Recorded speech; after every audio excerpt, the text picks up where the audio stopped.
In today's video, I want to break down the entire cost I had when I moved myself and my business to Dubai. So if you're someone who's trying to move to Dubai, or if you've been thinking about it, in today's video, I want to basically just break down all the cost I had when I moved to Dubai and all the costs I had for the first 1 to 2 months when I was kind of settled, right? So all the big purchases, that's what I'm going to run through today. And so in one of my previous videos, I said that I recommended that you had at least 50K saved up before you move to Dubai, and ideally 100K. And actually last week I had one of my employees, he kind of made a joke about it, and he was like, Rasmus, that's like an absurd number. Why would you need that? And things do add up quite quickly when you're looking to relocate to a new country and setting up a new business, getting an apartment and everything like that. So I thought it'd be helpful to share, and as I said, just break down all the costs I had associated with moving to Dubai. So hopefully you know how much to expect to pay in the first 1 to 2 months of living here. Also, if you're new to the channel, welcome. Let me just introduce myself. My name is Rasmus. I'm the owner of Minix. It's a performance marketing agency where we specialize in scaling e-commerce brands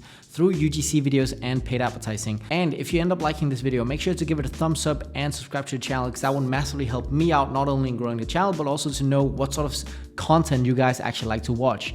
But with that being said, let's get straight into it. So the first expense I had before, and this is before even moving to Dubai, so I'm kind of trying to make it in chronological order. First thing I had to pay was the company setup, right? That happens before you even make the move. Ideally, you do it around 4 to 6 weeks before moving, so you can make sure that you get your visa in order, so you don't have to pay for a tourist visa, or you have to get a tourist visa and then upgrade to the correct visa you actually need. So the company setup was $7,000, right? And for me, that included everything. So that means the legal entity setup, the actual LLC here is called FZCO, but setting that up, getting my Emirates ID and everything included in that. So what that means is that they would take care of my medical test and also my biometric scan, which is basically just 2 tests you need to do. So the UAE government or Dubai government basically know that, okay, you're not carrying HIV or any sort of diseases, and they have your fingerprint on file. But yeah, they took care of everything like that.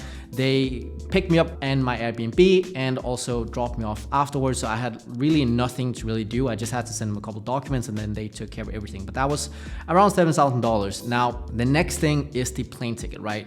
So I had my company set up, I had the visa, and now I'm ready to go to Dubai. And for me, the plane ticket was $1,300. Now I also upgraded to business class. Without business, it's like $400 maybe. But yeah, for me, it was $1,300 because I did the business class upgrade. And no, it's probably not the most wise thing to do, but I can afford it. And yeah, never really done it before. I'd done it once in, I think, 2017 or something like that. So for me, it was a great experience. And yes, you do get addicted to it. It's very hard going back to economy afterwards, but hey, that's what it is. Now, plane ticket, $1,300. Then next up is the Airbnb. So I had my Airbnb for 5 weeks, just under 5 weeks, for around a month. And for me, that was $3,500. Now, my apartment was a really nice apartment in the marina. And because I rented it just before high season, this is actually a pretty low price. A marina in general is just a very, very expensive place. But if you're renting an Airbnb in high season, like a 2-bedroom apartment or something, it can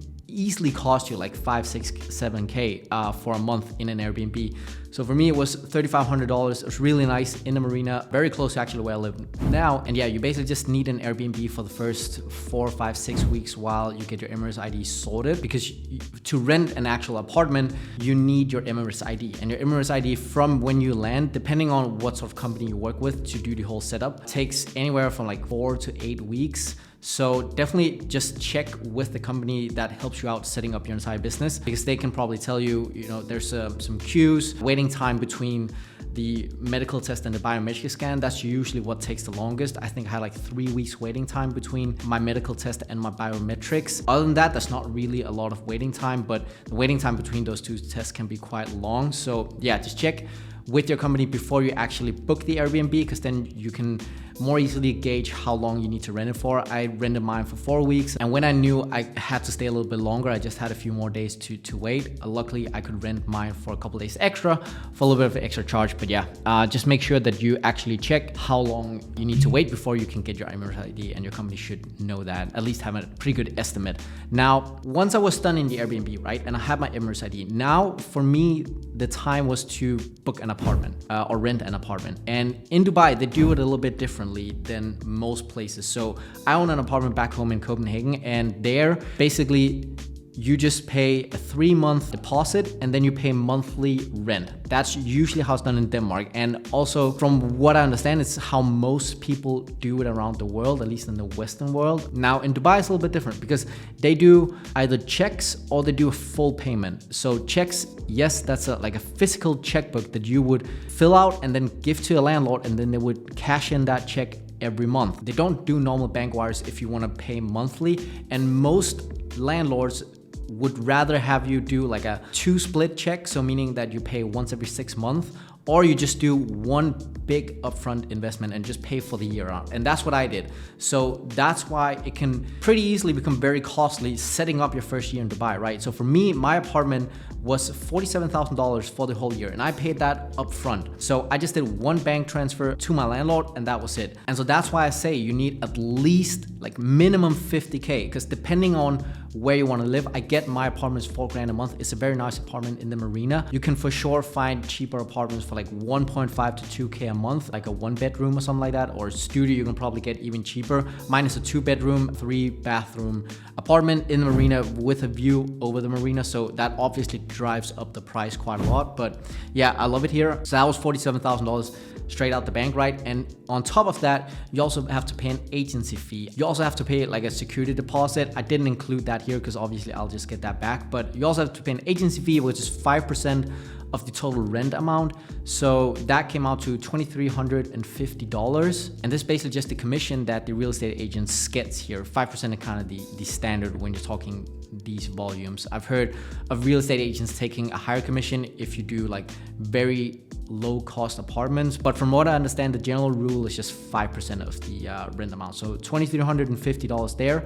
Now, then I have my apartment, right? And then, so obviously this is an unfurnished apartment as well. So I had to buy all the furniture for the apartment, and that came out to $5,000-ish. I did the conversion and took like the biggest purchases. But yeah, for me to furnish my entire apartment was around $5,000, and that includes, you know, the bed, the couch, TV, desk, everything else like TV stands and all these sort of small things you kind of just need for an apartment, right? Like towels and there's a lot of different shit you need that you kind of don't realize. But yeah, around 5 to 5.5K US dollars I paid for the entire furniture, which to me honestly is not that bad. I thought it would be much more expensive, but obviously you could, in Dubai, it's kind of like you can make it as expensive you want, or you can make it like super cheap. It kind of just depends on what you buy and where you go. But I mostly just went with IKEA stuff and what I could find on Amazon, because for me, like as long as I have a nice desk, I'm golden. I just need my desk, my chair, and my laptop, and then yeah, I'm golden. I don't need a whole lot more than that. After that, I've just kind of included some miscellaneous expenses like DEWA, which is the water and electricity company here in Dubai. So you pay them like a deposit, and then also fitness, which you also do pay for a year upfront. At least that's what I did, because then it would be cheaper on a monthly basis, and that all came out to about $1,500 to $2,000. And this is basically, yeah, like DEWA, fitness, some electricity, like these small things you kind of just need to, you know, function. I don't have a car here yet. That I didn't have to worry about in terms of expenses. And yeah, after that, you're kind of just set up, then you're golden. So the total for me for setting up my entire business, getting an apartment, renting an Airbnb, so this is about like 2 months worth of expenses, 1.5 months worth of expenses is around $67,750. So let's call it 68 grand, right? And that for me is to set up myself for a year, basically. Now, next year, obviously, I have a lot of things I don't have to pay for. So I don't have to pay to get my company set up. I don't have to pay for an Airbnb. I have no plane ticket, right? Apartment, I can either choose to just continue with this and then I don't have to pay agency fee. I don't have to pay for furniture.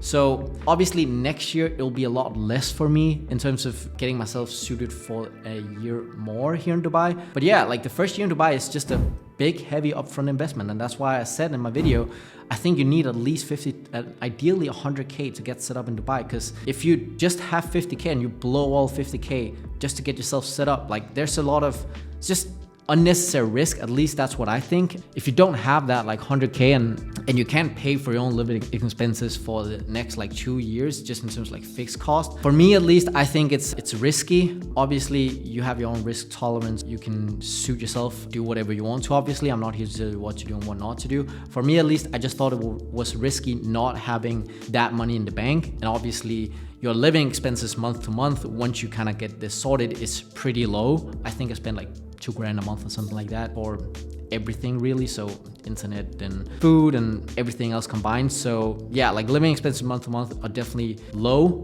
depending on how you want to live in Dubai. Obviously you can go spend 50K a month if that's what you want, but for me, I don't have that sort of lifestyle. I don't have those needs. So yeah, that pretty much sums up today's video. If you have any questions about moving to Dubai, feel free to leave a comment down below. I would love to answer. And if you ended up enjoying this video, make sure to give it a like and subscribe to the channel. I'll massively appreciate that. And yeah, I'll see you in the next video. Take care. Bye.